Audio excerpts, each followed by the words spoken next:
Aujourd'hui, dans cette Assemblée nationale, avec la responsabilité de la présider, je mesure pleinement la gravité du moment historique que traverse notre pays. Me voici appelé à conduire l'institution chargée de représenter directement la souveraineté populaire.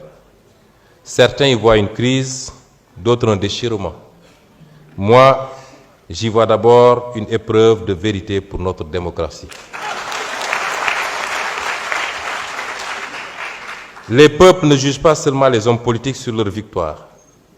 Ils les jugent surtout sur leur capacité à demeurer fidèles à leurs principes lorsque le pouvoir devient inconfortable.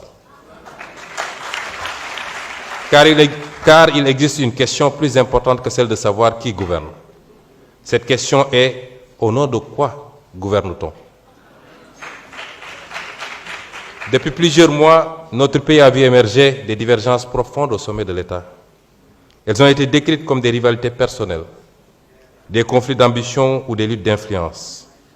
Je ne souhaite pas nourrir cette lecture réductrice. Ce qui est en jeu dépasse des individus. Ce qui est en jeu, c'est le rapport entre la morale et la politique.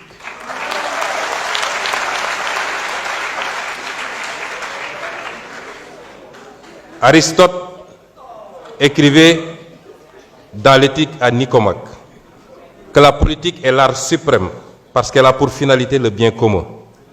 Non pas pour le bien d'un clan, non pas pour la conservation d'un pouvoir pour lui-même, mais le bien de la cité.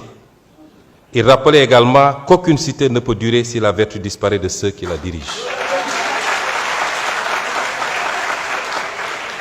Au Sénégal même, cette question de l'éthique du pouvoir ne nous est pas étrangère.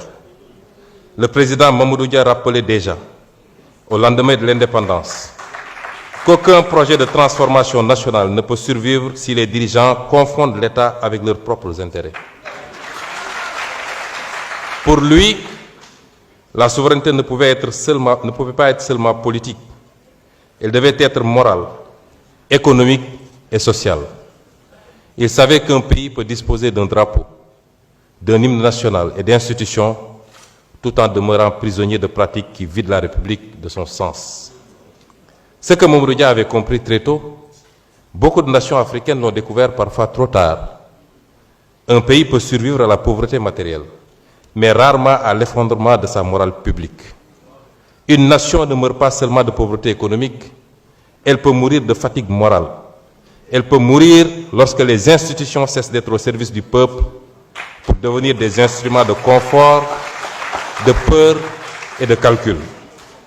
Elle peut mourir lorsque les institutions cessent d'être au service du peuple pour devenir des instruments de confort, de peur ou de calcul. Nous venons d'une longue histoire de dissolution africaine. Combien de peuples ont vu des mouvements de libération devenir des appareils de domination? Combien de promesses de rupture se sont dissoutes dans les privilèges, les accommodements et les silences? Combien de révolutions ont fini par craindre la transparence qu'elles réclamaient hier? Saint Augustin, dans la Cité de Dieu, posait une question redoutable. Qu'est-ce qu'un État sans justice? Sinon une grande association de brigands. Qu'est-ce qu'un État sans justice? Sinon une grande association de brigands. Cette phrase demeure d'une actualité implacable pour toutes les nations du monde. Lorsque la puissance publique cesse d'être ordonnée à la justice, elle ne produit plus la confiance, elle produit la résignation et la colère. C'est pourquoi je veux le dire ici avec gravité. La morale politique n'est pas une décoration destinée au discours de campagne électorale.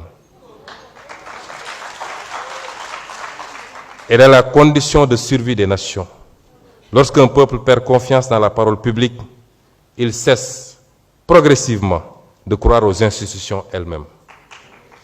Notre responsabilité historique est immense car notre peuple a beaucoup souffert pour rendre possible la révolution citoyenne par les urnes de 2024. Des jeunes sont tombés, des familles ont pleuré, des citoyens ont connu la prison, la peur et parfois l'exil. Le peuple sénégalais n'a pas porté notre projet au pouvoir pour assister à une simple permutation d'élite.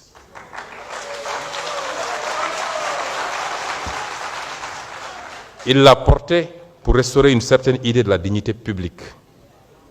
Cette fidélité intérieure à la dignité d'un peuple traverse toute notre histoire nationale.